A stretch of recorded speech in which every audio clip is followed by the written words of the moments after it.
السلام علیکم ورحمۃ اللہ وبرکاتہ۔ نحمده ونصلی علی رسولہ الکریم، اما بعد فاعوذ باللہ من الشیطان الرجیم، بسم اللہ الرحمن الرحیم۔ رب اشرح لی صدری ویسر لی امری واحلل عقدۃ من لسانی یفقہوا قولی۔ ہمارے رسول، پیارے رسول صلی اللہ علیہ وسلم وہ ہستی ہیں جن پر اللہ سبحانہ و تعالی اپنی رحمتیں نازل فرماتے ہیں، جن کے لیے فرشتے دعائے رحمت کرتے ہیں، جن کی عمر کی قسم اللہ سبحانہ و تعالی نے اپنی کتاب میں کھائی۔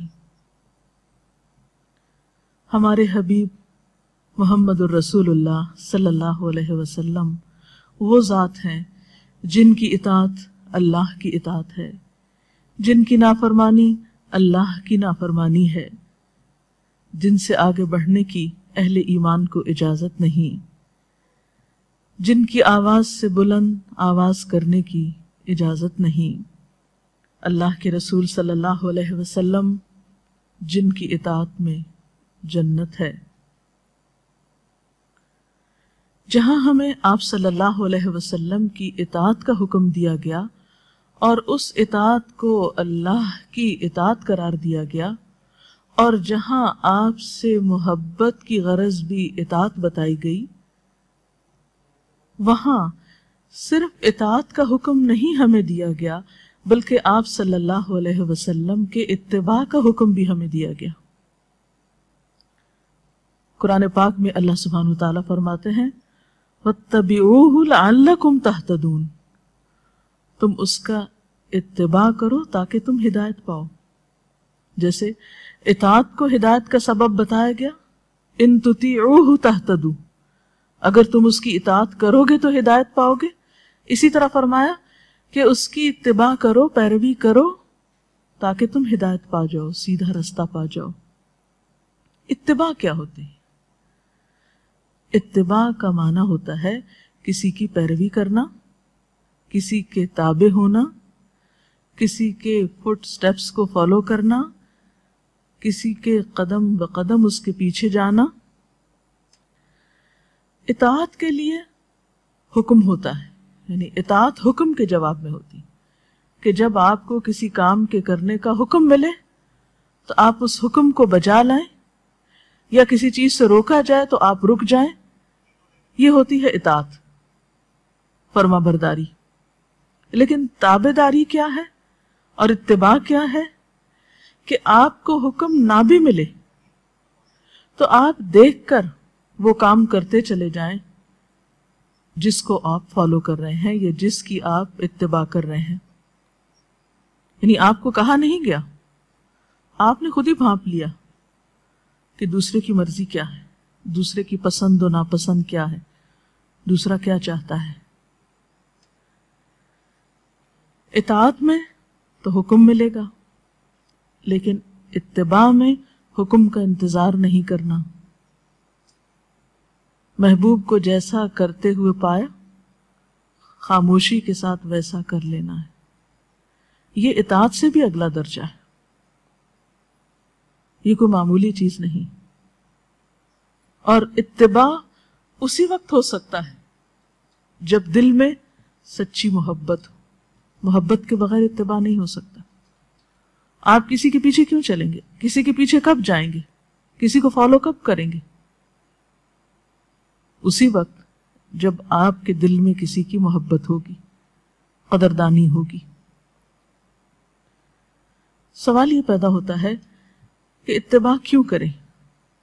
ایک تو سیدھا سا جواب یہ ہے کہ اللہ کا حکم ہے کہ ایسا کیا جائے۔ فائدہ کیا ہوگا اس کے بارے میں بھی اللہ تعالیٰ نے ہمیں قرآن پاک میں بتا دیا۔ اللہ رب العزت کا ارشاد ہے قُلْ إِن كُنتُمْ تُحِبُّونَ اللَّهَ فَاتَّبِعُونِي يُحْبِبْكُمُ اللَّهُ، کہہ دیجئے اگر تم اللہ سے محبت رکھتے ہو تو میرا اتباع کرو، میری پیروی کرو۔ فائدہ کیا ہوگا؟ یحببکم اللہ، اللہ تم سے محبت کرے گا۔ اور کیا ملے گا؟ وَيَغْفِرْ لَكُمْ ذُنُوبَكُمْ، اور تمہارے گناہوں کو بخش دے گا، تمہاری نجات ہو جائے گی۔ گویا اگر کوئی شخص اللہ سے محبت کا دعویٰ کرتا ہے تو وہ محبت اس وقت تک سچی قرار نہیں پاتی جب تک کہ وہ اللہ کے حبیب محمد الرسول اللہ صلی اللہ علیہ وسلم کی پیروی ہر معاملے میں نہ کرے۔ اور کسی شخص کو اللہ تعالیٰ کی محبت نصیب نہیں ہو سکتی جب تک کہ وہ اتباع نہ کرے، کس کا؟ رسول اللہ صلی اللہ علیہ وسلم کا۔ اور پھر گناہوں کی بخشش کے لیے بھی آپ کا اتباع لازم ہے۔ ایک اور جگہ پر قرآن پاک میں اللہ سبحانہ وتعالیٰ فرماتے ہیں فَآمِنُوا بِاللَّهِ وَرَسُولِهِ النَّبِيِّ الْأُمِّيِّ الَّذِي يُؤْمِنُ بِاللَّهِ وَبِكَلِمَاتِهِ وَاتَّبِعُوهُ لَعَلَّكُمْ تَهْتَدُونَ، ایمان لاؤ اللہ پر اور اس کے رسول نبی امی پر، وہ جو اللہ اور اس کے کلمات پر ایمان رکھتا ہے، اور اس کا اتباع کرو تاکہ تم ہدایت پا جاؤ۔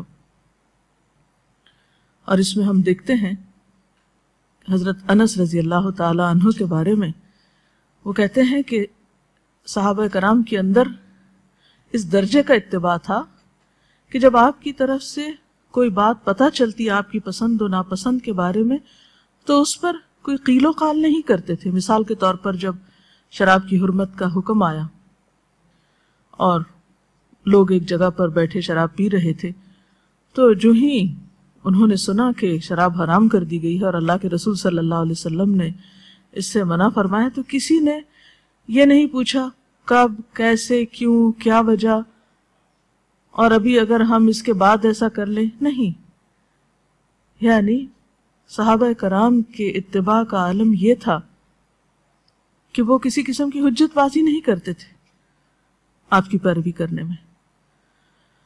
اور یہی وجہ ہے کہ اللہ سبحانہ تعالیٰ کی محبت ایسے لوگوں کے لیے واجب ہو گئی جو اللہ کے رسول صلی اللہ علیہ وسلم کو اس درجے میں چاہیں اور اس درجے میں آپ کی بات مانیں۔ اور ویسے بھی اللہ تعالیٰ اپنے بندوں کو کیسا دیکھنا چاہتا ہے؟ ایک بندے سے اللہ تعالیٰ کیا پسند کرتے ہیں کہ بندہ اس کو کیسا نظر آئے؟ اس کا معیار قرآن پاک میں ہمیں دے دیا گیا کہ جیسا اس نے اپنے حبیب کے لیے چاہا اور اسے ہمارے لیے نمونہ بنایا۔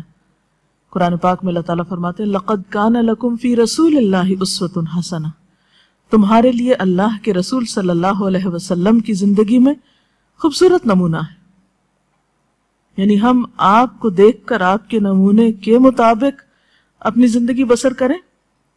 کیوں؟ اس لیے کہ آپ کا نمونہ، آپ کا طریقہ اللہ تعالیٰ کا پسندیدہ ترین طریقہ ہے، اللہ کا محبوب طریقہ ہے۔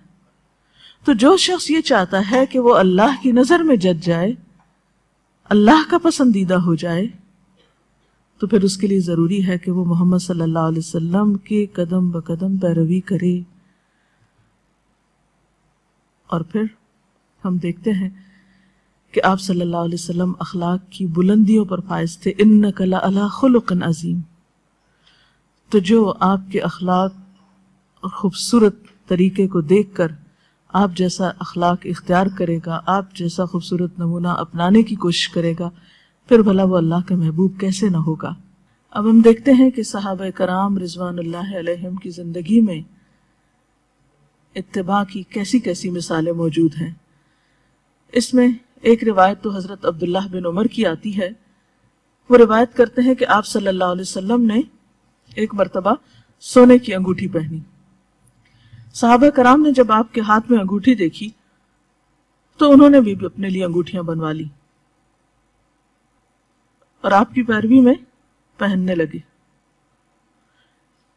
نبی صلی اللہ علیہ وسلم نے انگوٹھی اتار دی، صحابہ کرام نے بھی اتار دی۔ آپ نے نہ تو کسی کو انگوٹھی پہننے کا حکم دیا تھا اور نہ ہی اس کے بارے میں کوئی بات فرمائی تھی، کسی قسم کی بھی کوئی چیز۔ صرف صحابہ نے دیکھا کہ آپ کے ہاتھ میں انگوٹھی ہے تو انہوں نے یہ نہیں پوچھا کہ آپ نے یہ کیوں پہنی، اس کی فضیلت بتائیے، فائدہ بتائیے، کیا ہم بھی پہن لیں یا نہ پہن لیں، نہیں، کچھ نہیں۔ دیکھا کہ آپ نے پہنی ہوئی ہے، انہوں نے بھی پہن لی، اور جب آپ نے اتاری تو کسی نے نہیں پوچھا کہ آپ نے کیوں اتار دی، بس صرف دیکھنے کی دیر تھی کہ انہوں نے بھی اتار دی۔ یہ ہے اتباع، یہ ہے پیروی، کہ بغیر سوال کے، بغیر حیل و حجت کے، بس جو آپ کو دیکھا جائے کرتے ہوئے وہ کر لیا جائے۔ پھر اسی طرح زید بن اسلم کہتے ہیں کہ میں نے ایک دفعہ حضرت عبداللہ بن عمر کو کھلے بٹنوں کے ساتھ نماز پڑھتے دیکھا۔ میں نے ان سے پوچھا کہ آپ نے اپنے بٹن کیوں کھول رکھے؟ تو ان کا جواب سنیے، کہتے ہیں کہ میں نے آپ کو ایسے ہی نماز ادا کرتے دیکھا تھا، حالانکہ یہ چیز نہ کسی فرض میں آتی ہے، نہ واجب میں آتی ہے، نہ سنت میں آتی ہے، یہ صرف ایک محبت کا تعلق ہے کہ جیسے آپ تھے ہر ادا میں اسی کی کاپی کی جائے۔ یعنی بٹن کا کھلا رکھنا اور نہ رکھنا دین کے واجبات میں سے نہیں ہے، یہ حلال حرام سے اس کا کوئی تعلق نہیں ہے،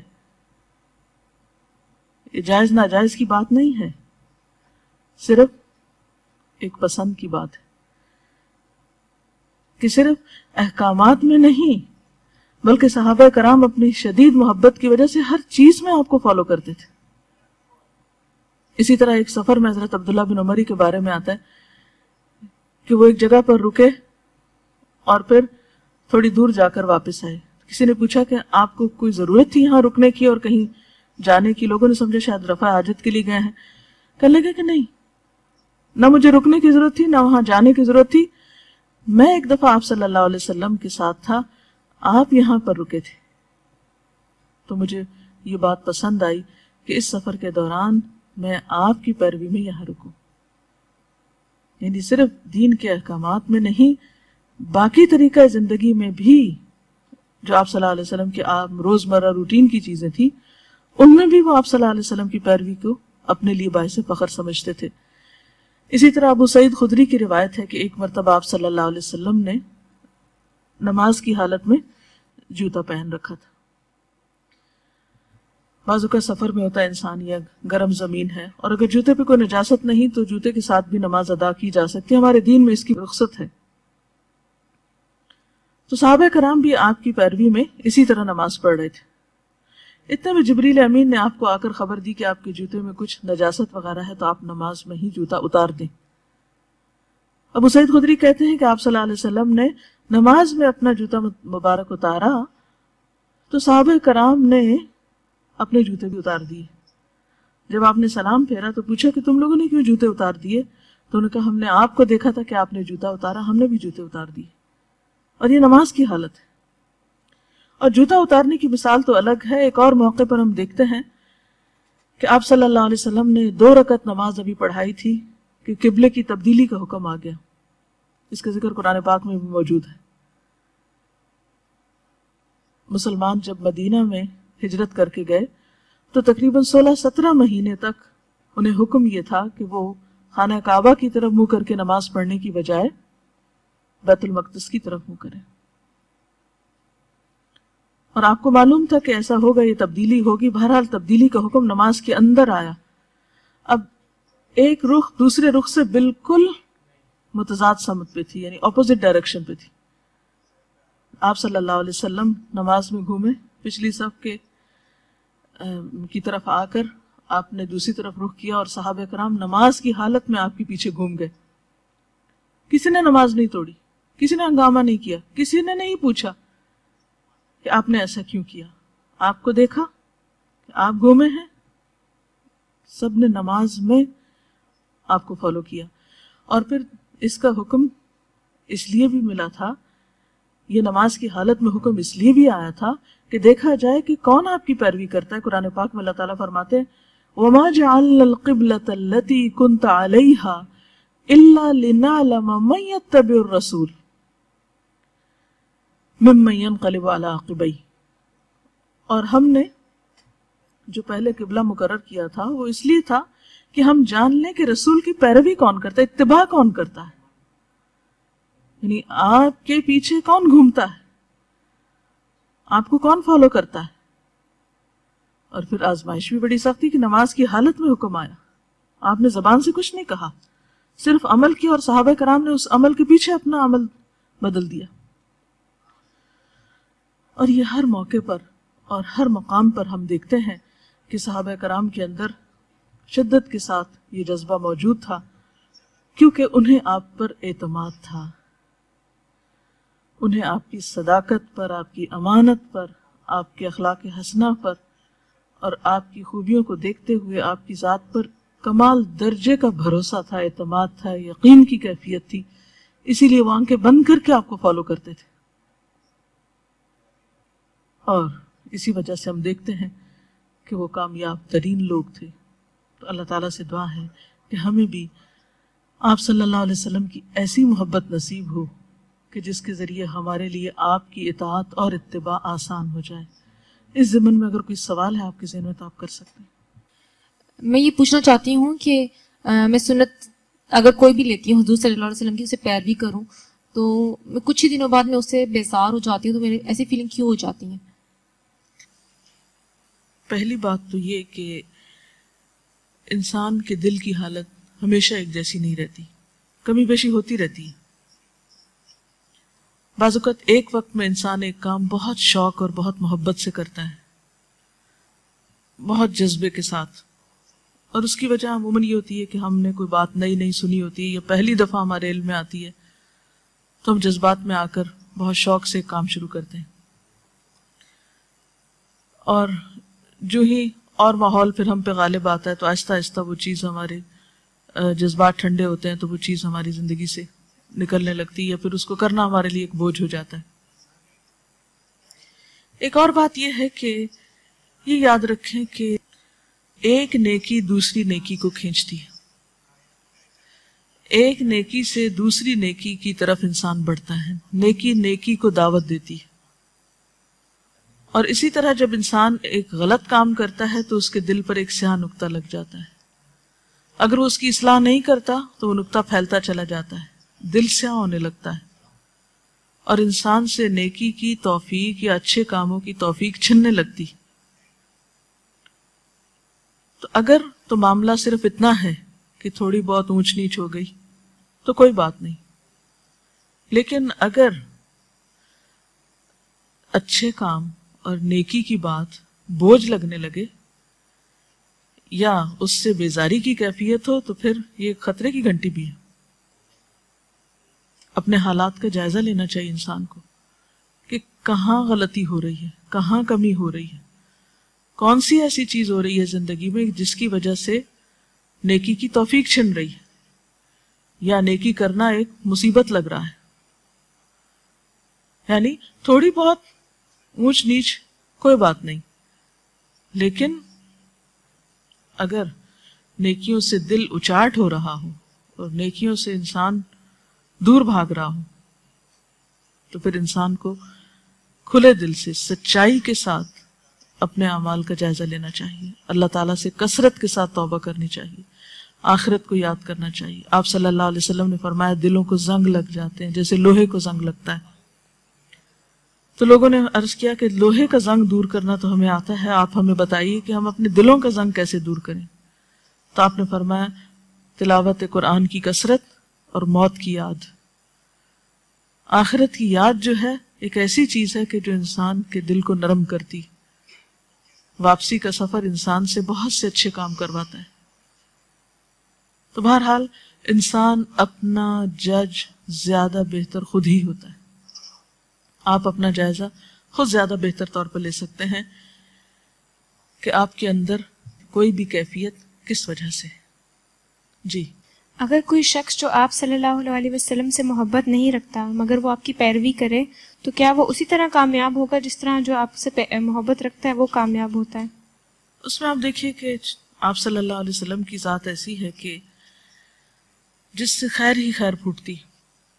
کوئی محبت کے ساتھ آپ کی پیروی کرے یا بغیر محبت کے کرے تو بہرحال اس خیر سے مستفید تو ہوگا، لیکن محبت کے بغیر کوئی پیروی محض ایک میکانکی عمل ہے، ایک مشینی عمل ہے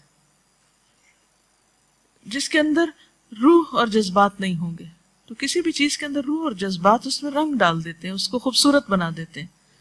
اور دوسری بات یہ ہے کہ محبت کے بغیر تو پھر ایمان بھی مکمل نہیں ہوتا، تو اس لیے اس محبت کو پیدا کرنا چاہیے۔ اب سوال یہ ہے کہ کیا یہ محبت شعوری طور پر پیدا کی جائے گی یا پھر یہ گاڈ گفٹڈ ہے کہ کچھ لوگوں کو تو اچانک مل گئی ہے اور کچھ لوگ جو ہیں اس سے محروم ہو گئے۔ تو ایک تو یہ ہے کہ جس چیز سے ہماری کوئی جان پہچان نہیں ہوگی وہاں محبت نہیں ہو سکتی۔ جان پہچان کے بعد بھی اس محبت کو، جو اصولی محبت ہے، اسے بڑھانے کے لیے ایک وقت لگتا ہے۔ یہ اچانک ہی نہیں آ جاتی، بلکہ باقاعدہ اس کی پرورش بھی کرنی پڑتی ہے، شعوری طور پر اس کو اجاگر بھی کرنا پڑتا ہے، اس کے لیے محنت کرنی پڑتی ہے۔ اس کے لیے ہمیں کیا کرنا چاہیے کہ ہم لوگ کو صرف اتنا ہی پتا ہوتا ہے کہ حضرت محمد صلی اللہ علیہ وسلم ہمارے آخری نبی ہیں، یہی ہماری بکس میں مطلب چھوٹے ہوتے ہیں ہم لوگ کو پتا ہوتا ہے۔ اگر ہم لوگ اسلامک کورسز نہ کریں تو ہم لوگوں کو اتنے واقعات اور صحابہ اور ان کی زندگی کے بارے میں نہیں پتہ چلتا کہ وہ لوگ کس طرح محبت کرتے تھے اور ہم لوگ اس کے لیے کیا کریں۔ بات یہ ہے کہ آپ کی محبت پیدا کرنے کے لیے ضروری نہیں کہ انسان کوئی کورس ہی کرے تو محبت آئے۔ ہونا تو یہ چاہیے اصولی طور پر کہ یہ محبت ہمیں والدہ کی گود سے ملے، جس طرح ہمیں بچپن میں باقی چیزیں سکھائی جاتی ہیں، ادب آداب اور بہت سے لوگوں کی محبت، تو ان محبتوں کے ساتھ ان محبتوں کا درس بھی ملے۔ اور ہم دیکھتے ہیں کہ صحابیات شروع سے ہی اپنے بچوں کے اندر شعوری کوشش کرتی تھی۔ ہر ماں کی گود ایک مدرسہ ہے پورا، اس سے پہلے کہ وہ بچہ کسی بھی اسکول میں جائے یا کسی بھی اور استاد کے پاس جائے، ماں خود بہترین استاد ہے بچے کے لیے، اور پہلا سبق اس محبت کا وہیں سے ملنا چاہیے۔ لیکن افسوس یہ کہ اگر ماں کے اندر بھی یہ چیز نہیں تو پھر وہ کہاں سے آئے گی؟ اور ہو سکتا ہے بہت سے لوگوں کو یہ باتیں بھی بہت اجنبی لگ رہی ہوں کہ یہ سب کچھ ہو کیسے، یا یہ تو ممکن نہیں، یا یہ تو ہے نہیں۔ تو مایوسی کی ایسی کیفیت نہیں ہونی چاہیے۔ اس کے لیے ہم اپنی اسلامی تاریخ کا مطالعہ کریں، خصوصاً صحابہ کرام کے حالات اس میں بہت مفید ہو سکتے ہیں، کیونکہ ان کا نبی صلی اللہ علیہ وسلم سے تعلق بہت صحیح بھی تھا اور بہت گہرا بھی تھا اور محبت پر مبنی تھا۔ تو وہ کیسی محبت کرتے تھے، وہ کس طرح آپ کے ساتھ پیش آتے، آپ کے لیے اپنے آپ کے ساتھ تعلقات کس قسم کے تھے۔ اور اس میں بچوں کے اندر جہاں تک آپ صلی اللہ علیہ وسلم کی محبت پیدا کرنے کا تعلق ہے، تو اس میں ہم دیکھتے ہیں کہ ام سلیم ایک دفعہ آپ صلی اللہ علیہ وسلم کی خدمت میں حاضر ہوتی ہیں، اور ان کے ساتھ ان کا بیٹا ہے انس، جس کی عمر ابھی صرف 10 سال ہے۔ وہ کہتی ہیں اللہ کے رسول صلی اللہ علیہ وسلم، میرا یہ بیٹا لکھنا جانتا ہے، یہ آپ کی خدمت کرے گا اور آپ کے پاس رہے گا، اسے قبول کیجئے۔ اور واقعی حضرت انس نبی صلی اللہ علیہ وسلم کے ساتھ اس کے بعد رہتے ہیں دن رات۔ 10 سال کا ایک بچہ جس کی ابھی ٹین ایج بھی شروع نہیں ہوئی، وہ اتنی عظیم الشان ہستی کی صحبت اور قرب میں رہنے کو قبول کر لیتا، تو یہ کیسے؟